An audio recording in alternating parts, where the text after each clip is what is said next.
love, what's up? Welcome to Confidently Uncomfortable. I'm your host, Jago, health and lifestyle coach and not-so-regal confidence queen. Coming at you with the real, the raw, and of course, the uncomfortable.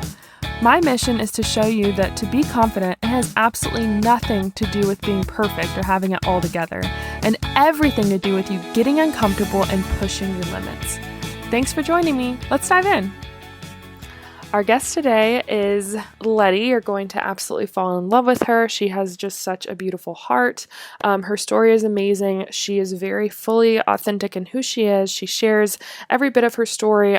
Just a trigger warning, she does talk about her eating disorder and her struggles with that and even things she's still going through. It's super honest and open, but if that's something that is not something you can take on today, then feel free to skip to another episode. But I want to give you a heads up. And if it's something that you're dealing with, I also want to tell you that please reach out to help.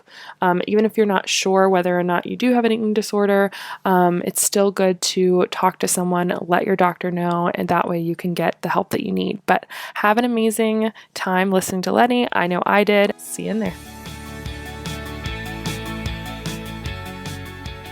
All right, so we have a very special guest today. We have someone who English is not her first language, but she is absolute doll. So just get excited to hear her beautiful voice as she shares her story. Laeti is basically used her platform and her story to help others. You're going to really enjoy getting to know her story. Everything she does is truly just from such a genuine place. And so I'm really excited for everyone that's listening to get to know her story more. So I'd love for you to introduce yourself. How are you doing today, babe? Hi, I'm happy to be here. That was such a great presentation that you did of myself. I'm like so emotional. This is so cute. I love it. Have all the emotions on here. I'm serious. Like you can be all of the things because I accept all of it. So I'm glad you're here though. I'm really looking forward to jumping right into a little bit about you. So I'd love for you to tell me a little bit about yourself and then we might go back in the past, talk a little bit about your story and then even towards the future where you're at now. Sound good? Yeah. So tell me a little bit about you, babe. Okay, well, I'm 23 years old. I am a law student. I've just finished my second year of my bachelor degree. And I had like kind of a pass in criminology because this is what I wanted to do. And then I came back and forth. And my original passion, what I always wanted to do was to be an actress. So since I was 6 years old, I've always been in theater and I've been always reaching for like big auditions, which I did eventually. Yeah. And in college, well, for us, it's called cégep, but I think it's the equivalent for you as college. Mm-hmm. It's like 2 years and you're specializing in something before going to university. And in college, I studied in cinema, and then I went for a year in Montreal. That's like not kind of a big city, but it's like if you want to study in theater and you don't want to go like to Toronto, you go to Montreal. I went there for a year, and then I realized that I wanted to do more than just entertain. So I decided to get into law. And that's where I'm at right now. And well, that's kind of funny because what I'm doing right now with my TikTok and social media, I've always felt like I was like destined to be on the screens, but I'm doing more than entertaining right now. So I'm kind of happy with that.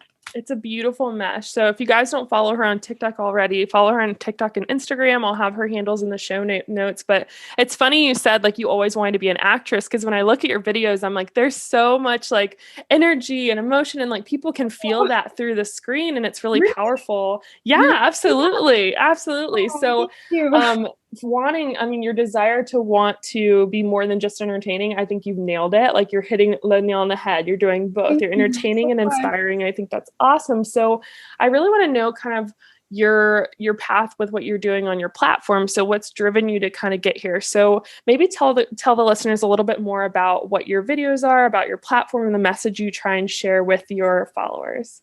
Yeah, sure.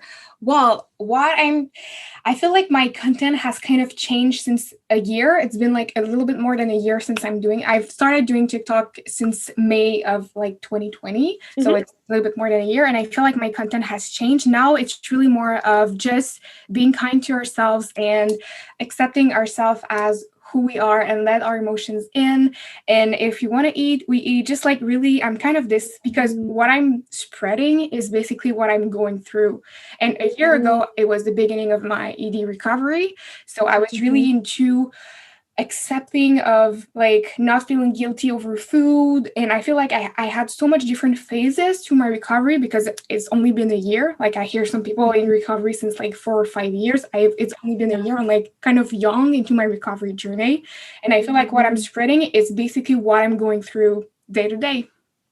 Yeah. And I think that's why people connect with it so much, Laeti, is because you're fully open about the days, even when you're having a great, super self-confident day and maybe a not so great body positive day. And so I think that's something that we need more of in this space, especially because so often we think, okay, well, I'm body positive now. I'm done, right? I no longer have to feel bad. I'm going to just wake up every morning and that's how I'm going to feel. I feel like a lot of people think that that's the end of the road. That's the goal. And so what would you say, like with your journey? I would love to hear a little bit more about just your personal journey. So what was that like for you? So the year ago, kind of where you were at, and then what you've taken yourself through as well as your audience. Yeah. So like, long story short, I don't know if it's 2 or 3 because they were not all diagnosed, but it doesn't like, I want to say, if you're listening to this and you think that you have an eating disorder and no one has diagnosed you, it doesn't change anything. Like it's still valid. Okay. Because I've been ashamed of not having everything diagnosed. And I just want you to know that it doesn't matter. What you feel is real and you need to take care of that. So going up on my story. So when I was about like 8 years old, guys started to tell me that I was fat, that I had a lot of fat. I got bullied like until probably I was 14. And it was really like a habit of mine. Like I was used to that. It was part of my, it's so sad, but like I'm okay now, but it was part of my day. And eventually they stopped. So I got bullied from like 8 years old to maybe 14 about my weight, my weight and my acne. And eventually they stop, because I feel like people sometimes they get like, it's so sad, but they get bored of being mean. Like they change their victims. It's like we've done enough on her, so we can change. And at 14, I was kind of like, I feel like I've been really conditioned to all of those negative thoughts about myself, but it was normal. And when they left me with all of those thoughts on my shoulders and I was alone with those thoughts, I started to believe them. Yeah. Because before I was kind of asking myself, am I really fat? Like I remember telling my mom, I was looking at myself in the mirror and I was like, I don't understand why do you think and I was like 9. I don't understand why do you think I'm fat? I don't see any like, and my mom was like, you're super healthy. Like, sweetie, please don't like, I was asking myself a lot of questions, but when they stopped, I started to believe them. So at 14, I developed my first eating disorder. And it was not really diagnosed, but at that point I know that I stopped eating a lot. So your story. Yes, exactly. And when I was 16, because at my school, at my high school, we were like, I don't know how you call it. I was a student athlete, basically. But before being a student athlete, I was like a student artist. Like I had school in the morning and in the afternoon we had like a thing we would do. And for the first 3 years of high school, so from like 12 to like 15 years old, I was in theater. I wanted to be an actress, right? But I get so many like comments about you should do more sport or things like that, that when I got 16, I had 2 years left. I changed to being a student athlete instead. And I decided to go with triathlon, like any kind of sport that I could choose. And I chose that one. I've always been a swimmer. I've been a lifeguard my whole life. So I've always been in the water. So it wasn't really that big of a deal for me. And they didn't offer triathlon at my school. They only offered biking. So basically, and I was so like my hair was so messed up about my body that it was nice for me that they didn't offer triathlon, because I knew that I had to run and swim by myself. So I would exercise 3 times a day, went biking with school, and like swim On and your run. I own. would do it like the night or the morning before, and I would do it by myself, and no one would like watch me or tell me like it's a lot, you know? Yeah. So yeah, and this is really when I developed my my bulimia. And like for those who are watching, well, use trigger warning. I don't know if we, yeah, but there's different type of purging. I'm not gonna name them all because that could really trigger people, but mine was obsessively working out. Like it was I was always in like, it was not even calorie deficit. It was like, it was not, I could not live like this. Like I was always weak. And so, yeah. And that I got diagnosed for. But it's really there's a lot, so many things that can lead up to it before we get diagnosed. So I think that was a really powerful statement that you made earlier to people listening, that like, hey, like even if you're struggling with these thoughts or maybe body dysmorphia when you're looking in the mirror, or you're like any of these things, like it's still valid, and you can still obviously go get help, talk to therapists, talk to someone. But even if they don't diagnose you specifically with anything, that doesn't mean that you can't heal yourself in the same way that you would with someone that did get diagnosed earlier on or whatever. So I love that you said that. And I appreciate you sharing this part of your story, because I know that that's not easy to share. And I know that there's someone listening that needed to hear this right now. So I just wanted to thank you in the middle of this, because I know it can be a little bit energetically a lot to kind of talk through. So, and I can really relate to your story, and in no way is my story ever the same as yours, or am I trying to say that it is. But I remember in that same transition, it's funny you said like the art to athlete.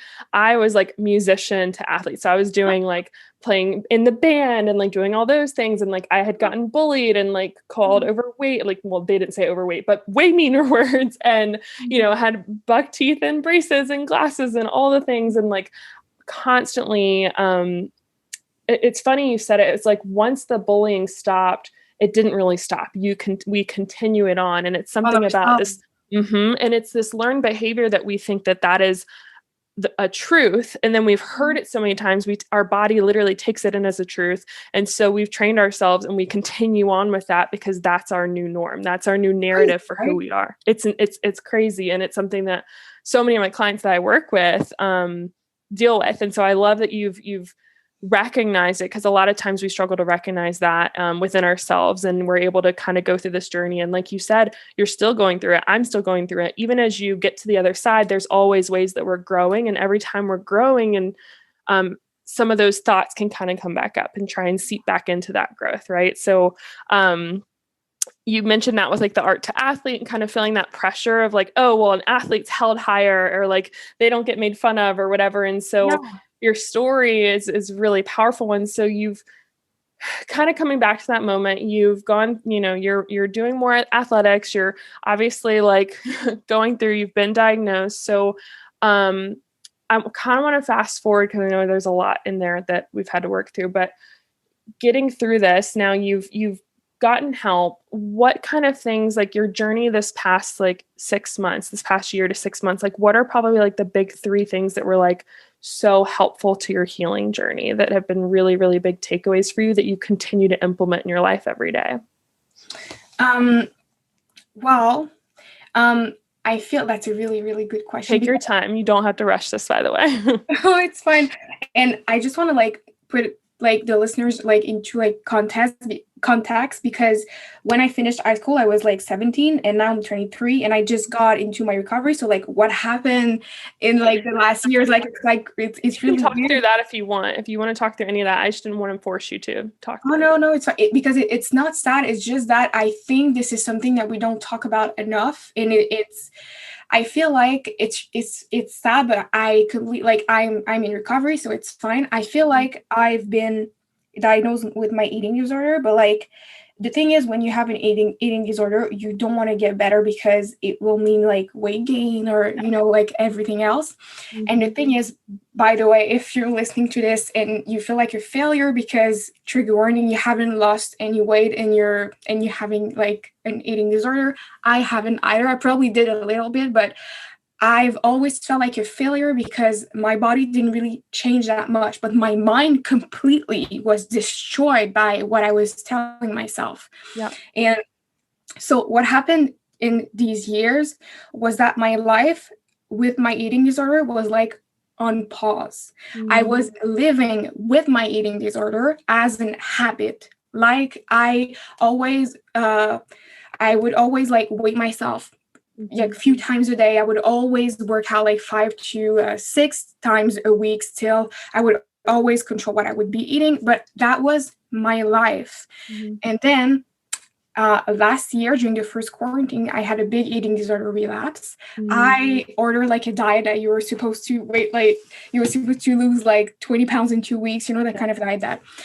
And they were like pre-made food, like they're kind of like astronaut food, like in like you put like, and that thing was the worst thing that I ever done to myself. In the like, I have learned to live with my eating disorder, but I wouldn't really like put myself under so much violence than that. Like that was a really one of the highest point in my living with my eating recovery journey.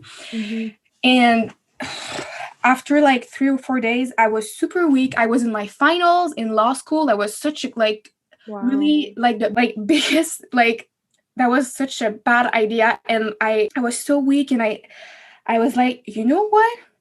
I'm done. Like that thing was just like, I was done with diets, done with forcing myself, done with punishing myself. I was done. And my father, because I'm still living with my parents, and my father, he was seeing me how I was, and I've always been the athlete in the family. Like we during quarantine, when all of the gyms were closed, we've always been like a really active family. And all of the gyms were closed. We have a gym downstairs, but like my parents use it, and I don't really go there.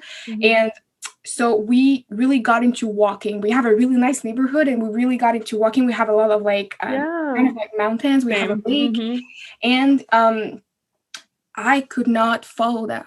And I was always the first one before, and like, come on guys, let's do some and I was always, because I'm an aquafit instructor, I'm always like pushing people, and I couldn't follow them. And my father told me, like, I heard my father told my sister and my mom that were like, they were in front of me, like, we need to do something. And what my father did, the thing is, I have like a weird relationship with money. Like when I buy something and I don't use it, I feel weird. And I had bought that thing for like $200, and my father knew me. So he told me, you know what? I'm going to buy that thing out of you. So I'm going to give you $200, and we're going to put that thing in the trash where it belongs. That's great. And honestly, my father like saved me that time, because I didn't know I had enough. But when he told me that, like, he was ready to buy it, I was like, okay, like I need help. So this is when I decided to start my recovery. And like the few days after that, I posted my first TikTok. Wow. That's powerful. So you were in it when you started sharing it. Yeah, I have just like my first TikTok for me marks the beginning of my recovery. And it's May 5th. Wow. So you are able to really like see that journey within yourself, and other people have been able to watch it while you're in there and going through this. So I'm sure you've dealt with so many people reaching out to you and saying, I'm going through this too, or I'm struggling with this too. And what are the biggest things that you would say to them as far as words of advice that you'd like to share with anyone? Yes, really you asked me for 3 things. I'm so sorry. You're fine. This story is important. So I think that surrounding yourself with love would be a really nice thing, because I feel like it's really hard if you want to love yourself, if you're not surrounded with love. Like my family was really there for me. And if I had toxic friends around me, that would not have been possible. Like, fortunately, I I got rid of my toxic friends way before that. So I was like clear of toxic friends. So I was able to continue to grow. But I know a lot of people really want to try to love themselves, but they have so many toxic relationships around them, and they're keeping them like on the ground, and they're pushing them, and they're never going to be able to fly if they, I don't know, toxic relationships are just so toxic. Like Yeah, it's it's in the name. It's yeah. true. Yeah, it slowly kills you and you might not notice it, but it really does start to take away just your Mm-hmm. light and who you are. And I'm so glad that your dad and your family was able to be that support for you, because not everyone has that. Sometimes a lot of people with eating disorders actually don't get believed, and that's one of the hardest things for me. Is I went to school for this exercise and sports science. I understand that health looks different for everyone, and Mm-hmm. there could be people that maybe didn't look like they were starving, quote unquote. But they were still struggling. They still did have an eating disorder. They had a really hard relationship with their bodies and food, but they weren't, they were able to hide it a little bit better. And so that's something that breaks my heart, is some people want to, they want to get help, but they might not have had that same support that I'm really so thankful that you did have. So I definitely, as far as what I would recommend, guys, if you can relate to this at all, or someone, like definitely reaching out for help and getting someone who has that degree. And I know a lot of people probably reach out to you trying to get support and help, and you're sharing your journey as much as you can, but definitely know that if she ever can't get back to you, or if there ever is anything like that, like ask for help, right? Like I think that's a big thing for sure. And then other people on the other side of things, just continuing to share, I think, just this story and the reality that it's a constant journey. We're still working through it. So what would you feel like is something that you've done that you're really proud of yourself, that you've gotten through? You're continuing to get stronger. You're continuing to, be on the other end of your eating disorder, and constantly show up for yourself and for others. So what's something you're like, man, I'm proud of myself for this? You'd be like, I kind of want to talk about that. That's a really good question. I feel like one thing that has been really part of my life with I didn't mention it, but I thought it was obvious, but I've struggled with body dysmorphia a lot of my life. And I feel like having body dysmorphia and comparing yourself to others all the time is freaking toxic. Like the two together, like really need to separate them, or just because I feel like it's really hard not to compare yourself, but I really try to, and I don't know if it's working, but when I do it, I'm like, wow, okay, like that's really great. It's not that much about yes, about my body. When I'm seeing a girl that I'm comparing myself to her, instead of like being jealous and wishing I had her body, I had her life, I had her success, because I'm right now, like I'm really comparing myself to other creators, and that's really bad.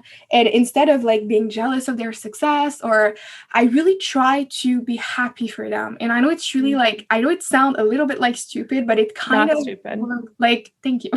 But and when because sometimes I'm like forcing myself and it's not working, I'm just like, oh, I need to like put my cell phone down. But sometimes when I'm really like, one of the girl I went to high school with, she was older than me. I don't think she remembers me, but I follow her on social media, and she's really like successful.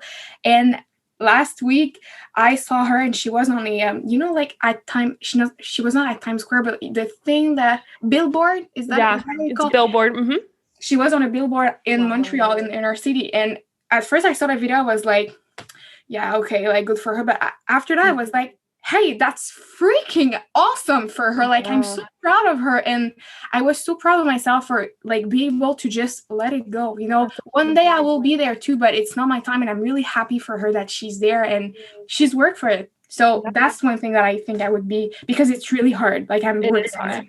I love this. And so one thing so I know you said you're over a year, of really actively working on your recovery. And so I'm a few more years out. And so something that I recognized in myself was that those mindsets, I call them your inner mean girl. So like the things that kind of come up in your head and kind of tell you like, oh, you're worse than her, or how, like, oh, she's doing way better than you, or looks better than you, or can pull that off, or whatever, like that, you will overcome it with your body, right? Like we've gotten through a lot of it. You're able to kind of be more confident in our skin. But as we continue to level up, even in like your with, I say business, but your platform with your audience, like it's really easy to be at that level and find a new way for those things to seep in, right? Like start to compare to like likes and traction and what they're getting. And so it's really easy as we consume more things of other people to compare. And I recognize, just like you said, like being aware of it is the first step. So you did the best thing ever, is just being aware of it.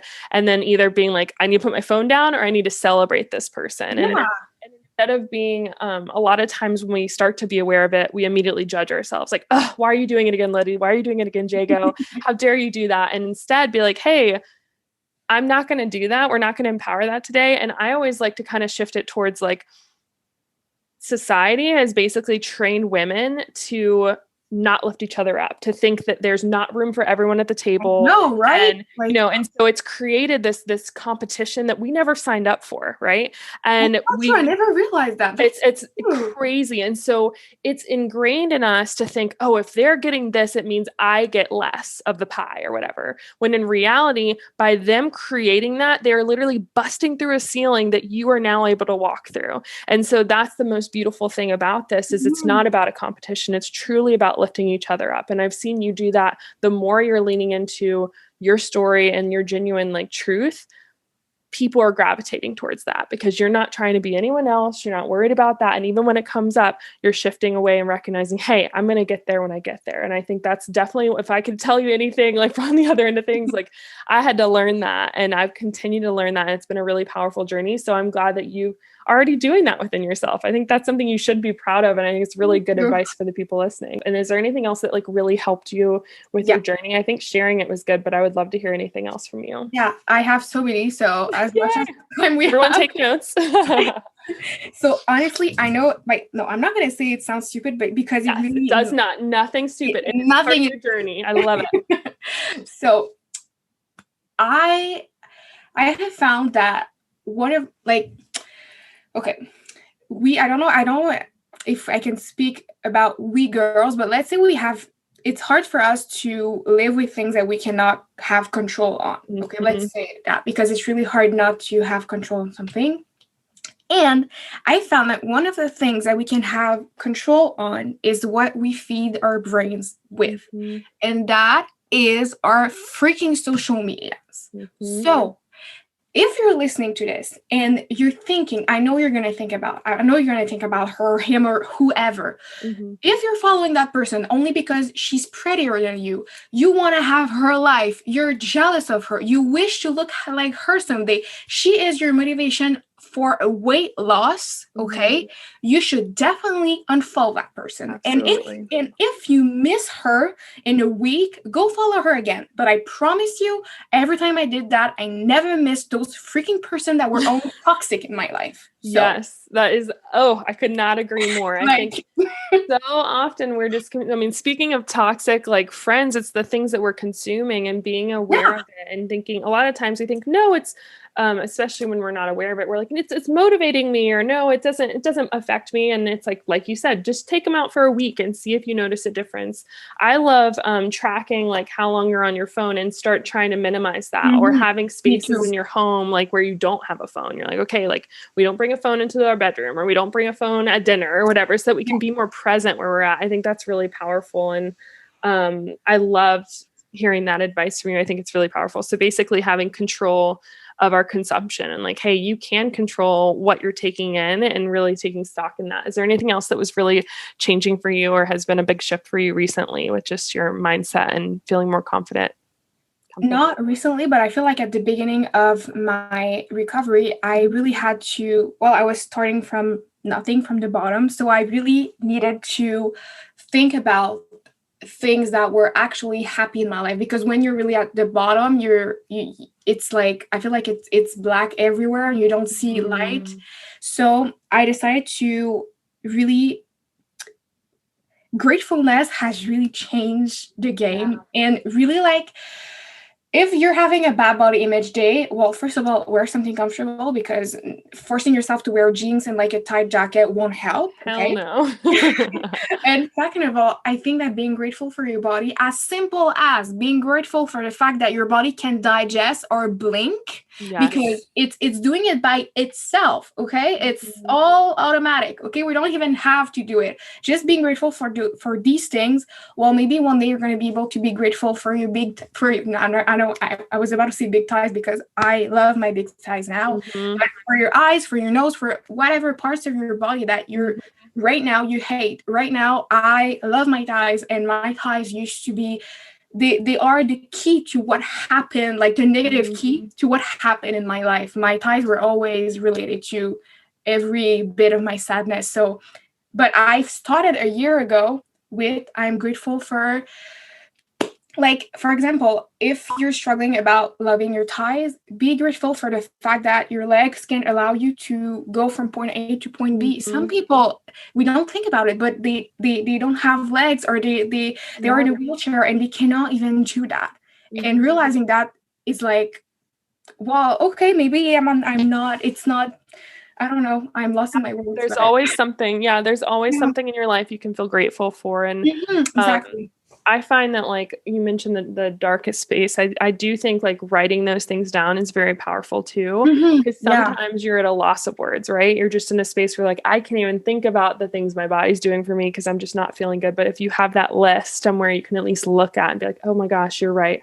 I have this in my life. I have my family, I have friends, or I have my body that's breathing right now and taking in air, and all of that I think can be really powerful. So I absolutely agree with that. That was a huge shift for me as well. I had to be, when you're in a space of gratitude, you're not feeling like worried about the past or the future. You're not getting caught up in our bodies, because it's really like there are so many more amazing things that we can do with our lives besides Mhm. just change our bodies. Now, the Yeah. outcome and the byproduct, our bodies might change, but the truth is they're going to change regardless, whether we like control or don't control it. Like we might have kids, we might get older, our skin might sag, or things might change. Even if we do lose weight, it's not the end of the world, but it shouldn't be our primary focus, is one of the biggest things that I preach. And you mentioned that kind of like it can be easy for us to focus on for so long if we've associated like working out with weight loss and weight loss with success, and like those things all work together, when really it's a broken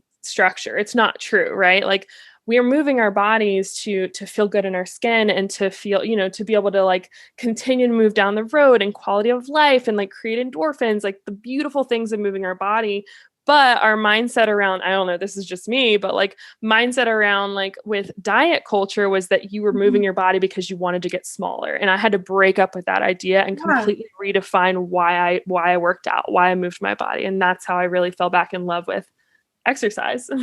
Yeah, exactly. And like, since exercising was such a huge part in my eating disorder, I'm right now, like, I've recently just gotten back to the gym with Mm, a program, and it's really, it's new for me to work out and don't expect weight loss of it. And it's fun. Honestly, I'm learning really, awesome.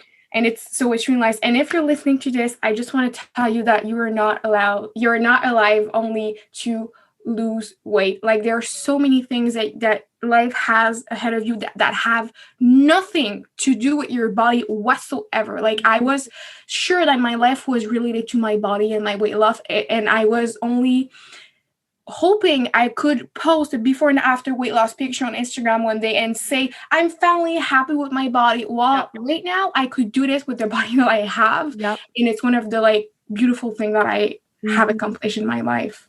So That's so beautifully said. And you said the before and after photos. And I think of, yeah. I have clients who come to me and they actually had lost the weight, and they got to that point and they're like, that's when I thought I would be happy. And they weren't. If anything, they were in a worse state of mind. They were struggling more with their body and their confidence. And it's because your confidence and your being able to like own who you are, and accomplish amazing things like you're doing in your life, like the weight is an obsolete aspect of it. There are so many other things that play into that. So I think that you're really right there with the journey, and I'm excited that you're getting back into like enjoying moving your body. And I think that doing that with all of these different things, my clients, I do this with them where sometimes we're immediately triggered, right? We're like going into, maybe it's that we're starting to eat. I remember for a lot of clients, there are certain foods that I couldn't, like, it was like, I couldn't eat celery because that was like all I would eat and things like that. Yeah, And so I had to kind of like, yeah. So I had to like reintroduce myself to things and do it in a yeah. new way, and like start to enjoy foods and enjoy certain things and not put so much stress on them. But it doesn't mean that, like, okay, if you start working out more often, it doesn't mean that you're going to get back to where you were in that way of that mindset, because we're in a different space, right? You're in a different mindset than you were before. So I'm excited to see where you're at 6 months and a year from now. Thank you. Yeah, I think you're doing so amazing. And I'm just really, I think it's so powerful that you're bringing people along this journey with you, and you're very open about your struggles and your wins and just everything. And I think people just need to follow you and get to know you better, because Thank you have just you. such an amazing story. And I'm so glad you could be here. Is there anything else that you feel like you really want to share about that story, a big takeaway? Because I feel like it's ongoing. It's a journey. So Yeah, they need to yeah. just follow you first and foremost. But is there anything else that you want to kind of share before we jump into some rapid fire questions?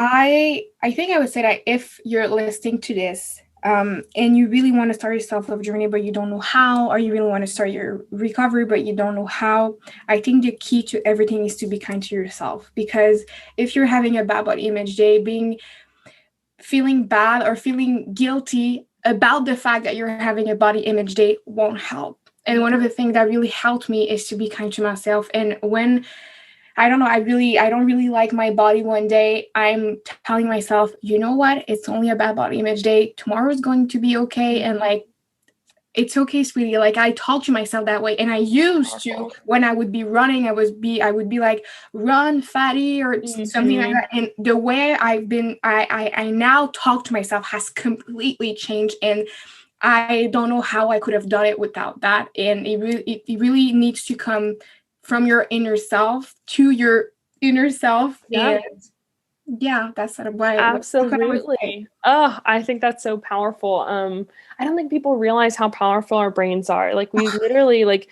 you have created new pathways in your brain to where you're not immediately jumping towards negativity and tearing yourself apart. And it's something I help my clients with, like their habit loop, where their mindset is not going straight towards the automatic negative thoughts. Basically, we call them ants. So automatic negative thoughts, where we're jumping into those. Instead, you're shifting towards, wait, we're going to choose, you're like, slow down, sweetie. I love that you say that, by the way. Like, slow down. Like, we're just going to, like, we don't need to feel like that today. Let's focus on something else. And then it could be more of like loving, accepting that body, like that body. But maybe that day it's just like, no, we're going to love ourselves for a different reason. And we're going to show ourselves grace and kindness by putting on something that just makes us feel, cozy and comfy today, and loved and nurtured. And I think that that's a beautiful balance, and it's an okay journey, and it doesn't have to look, and you've been such a great testament to this. It doesn't have to be, it's allowed to be up and down, and being open to that. Would you say that's a big part of your journey and growth?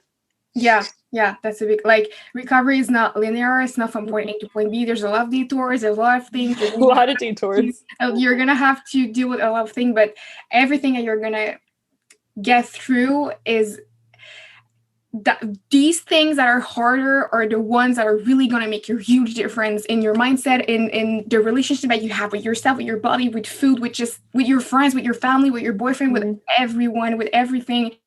And I know it's hard, but by choosing recovery, you're choosing the harder path, but that's completely worth it. And I'm really happy that I chose this path. Oh, I'm happy too. That's just made me so happy. Oh, okay. So let's jump into the rapid fire questions. Then we'll say bye to everyone, tell them where you can follow, and then we'll kind of close out. Sound good? Yeah. Okay. So these are just fun questions, super random. I'll just ask you 5 of them, and then you give me answers as quickly as you can, but no rush. There's no prize for quickest time. All right. So what is your favorite word? It can be French, by the way. It doesn't have to be English. My favorite word, my favorite, I don't know. I think it would be, I don't even know. My favorite word. I know it's random. I really like sweetie, honestly. I think that's good. I think that's your word. Is there any like French word that you would say that you would use a lot, or that you really like? I said in French. I'm translating my a word in French. That I would say, we have a word in French that we always said that it's the biggest word that we have, and it's Okay. and I never understood what it meant, but now I know because it's like a law term, but it's inconstitutionnellement, and it means inconstitutionally, like something that is not Non-consensual. not consent, but like that is Okay. not from the Constitution. It's hard, but unconstitutional. yeah, and Okay. Unconstitutionally. Yeah. And say it in French again. I want to hear it one more time. inconstitutionnellement. Oh my gosh, I love it. Okay. This is great. All right, next question. Tacos or pizza? Pizza. Okay, what's on your pizza? Okay, there's pepperonis, there's tomatoes, of course. Actually, there's like as many veggies as you can put on. Stack it. I'm the same. Except spinach. I don't really like hot when it wilts like, on there. Yeah. And cheese and maybe like crisps of like bacon. Yes. And I love it. And I really like that if instead of tomato sauce, there's like meatball sauce. Ooh, lots of veggies. I've had like the white sauce. That sounds really good. Okay, I'll have to try that. Yeah. All right. Favorite, there are a lot of food ones. Favorite dessert? Brownies. Yes. Ooh. Without any hesitation. Just easy. Like straight from the oven though, right? Straight from the and like vanilla ice cream that kind of on top. Oh, yes. Agreed. Okay, this is a weird one. Favorite sound? I really like waves and just the sound of water and rain, just everything that has with water. Just when you jump into a pool that no one has been into, just like the feeling is like, I love water. Water is my element. So. Oh, I love that. Oh my gosh. And then this last one, my podcast, as you know, is called Confidently Uncomfortable. So I always ask my guests, like, what is something you're doing in your life right now that you would consider confidently uncomfortable? So you're putting yourself out there. It's a little uncomfortable right now, but you know you're going to grow, or you're really excited about it because it's upcoming. What would that be for you? Right now, I don't know how we say that in English, but in French, it's called a contrainte. Maybe I can explain it. Yeah, I'll work with you on that. Right now, my job right now, I'm working for the government for like, and it's kind of like COVID related and it's public health related. And it's really hard for me to have a schedule and have a boss. I really like to make my own rules and have control over my life. And right now I don't. Everything that's related to my job is controlled by someone else. Well, it is a little bit by me. So I'm uncomfortable because I have to follow rules and I have things that I need to do. Because like when, for example, I need to post stories for like a brand, I choose my moment, I choose my story, I choose my music, I choose everything. But when I need to like give a paper about something about COVID or everything, I just need to do it. And there's a like time limit and I'm uncomfortable. But I know I'm way too much structure for Laeti. Yeah, it's structured. Yes, I like to be structured by myself. You like to be self-structured. That makes sense. Yeah, you're made for entrepreneurship. I know you're in law school right now, but if you ever want to start like doing some business stuff, you need to reach out to me because you. Yeah. Oh my God. Yeah. You sound like you are going to be a great coach one day. But either way, wherever your path takes you, I think this is great. I just talked to my last episode was with one of my good friends. She's a coach and she was in med school and then she like dropped out of med school and started her business. Oh my God, really? You should definitely go listen to it before this one drops. But so where can people find you? We're gonna you're on Instagram and you have some merch coming out as well. So we'll go share that, and then on TikTok. So be sure to follow Laeti. Thank you so much for being here today. It was awesome having you. So nice. Thank you so much. And thank you every time I'm talking about myself to someone all about this, I always realize how much I've grown, and it always had such a positive impact on my day. So thank you for inviting me. Awesome. Yes, thanks for sharing your story with us, girl. We appreciate it. Thanks again for listening to Confidently Uncomfortable. I love being able to connect with you here and honestly don't want it to end. So head over to my Facebook group, Body Confident Blueprint, and be sure to follow me on Insta at JagoFitLife. Also, if you're ready to get real confidently uncomfortable, go leave this podcast a 5-star review and email me the review screenshot, support@jagofit360.com, for a chance to win a free 30-minute fitness audit and goal setting session. I appreciate your support. See you next time.